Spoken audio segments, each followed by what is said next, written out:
Shalom bagi kita semua. Sebelum kita mendengarkan kebenaran firman Tuhan yang menjadi renungan bagi kita hari ini, kita satukan hati kita berdoa. Bapa kami yang bertahta di kerajaan surga, kami sungguh bersyukur ya Tuhan atas setiap berkat dan penyertaan Tuhan dalam hidup kami. Saat ini kami mau bersyukur dan hendak mendengarkan firman-Mu. Biarlah kiranya Bapa kami mengerti akan firman-Mu dan kami hidup di dalam kehendak Tuhan. Di dalam nama anak-Mu Yesus Kristus kami berdoa dan mengucap syukur kepadamu. Amin. Jemaat Tuhan yang terkasih di dalam Yesus Kristus, firman Tuhan yang menjadi renungan bagi kita hari ini tertulis dalam kitab Yesaya pasal yang ke-45 ayat 13. Demikian firman Tuhan. Akulah yang menggerakkan Kores untuk maksud penyelamatan, dan aku akan meratakan segala jalannya.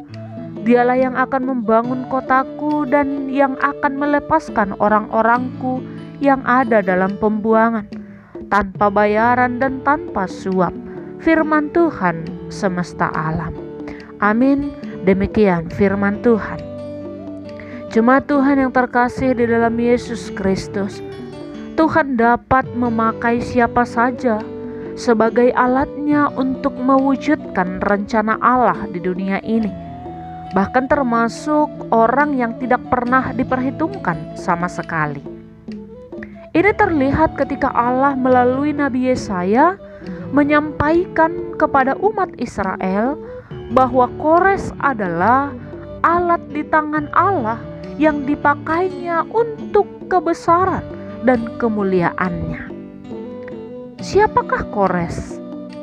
Kores adalah seorang raja Persia. Ia bukan orang Israel dan tidak mengenal Allah. Namun ia dipakai oleh Tuhan untuk melaksanakan rencana Allah, yakni melakukan tindakan pembebasan terhadap umatnya Israel.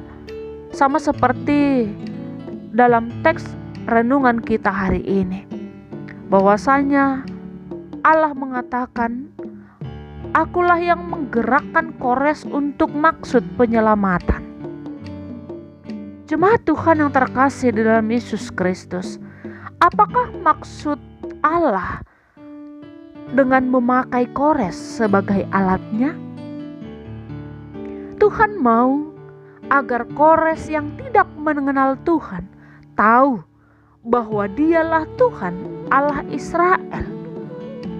Dan Tuhan juga mau agar bangsa-bangsa lain di luar Israel menyadari dan mengakui bahwa sesungguhnya Allah Israellah satu-satunya Tuhan, Sang Pencipta, Pemelihara, dan Penyelamat. Begitu juga terhadap umat Israel. Keselamatan yang Allah karuniakan kepada Israel sesungguhnya menjadi gambaran keselamatan kekal yang Allah kerjakan bagi seisi dunia. Seperti halnya pembebasan Israel, membuat bangsa-bangsa Israel dan bangsa penyembah berhala menyadari akan kasih dan kebenaran Allah. Lalu, bagaimana dengan kita? Apakah karya penyelamatan dan berkat Allah yang kita terima dan rasakan membuat kita semakin menyadari kebesaran dan kemuliaan Allah, sehingga membuat kita semakin beriman dan mau dipakai Allah sebagai alatnya, membuat kita semakin bersyukur dan siap untuk melakukan rencana Allah dalam hidup kita? Dapatkah Tuhan memakai kita untuk melaksanakan maksud dan rencananya, supaya semakin banyak orang yang percaya kepadanya melalui hidup kita? Jawabnya, dapat, dan Allah memakai kita. Sama seperti Tuhan berdaulat atas Kores, Allah memakai Kores untuk menyelamatkan, membebaskan bangsa Israel. Demikian juga Tuhan berdaulat atas kita.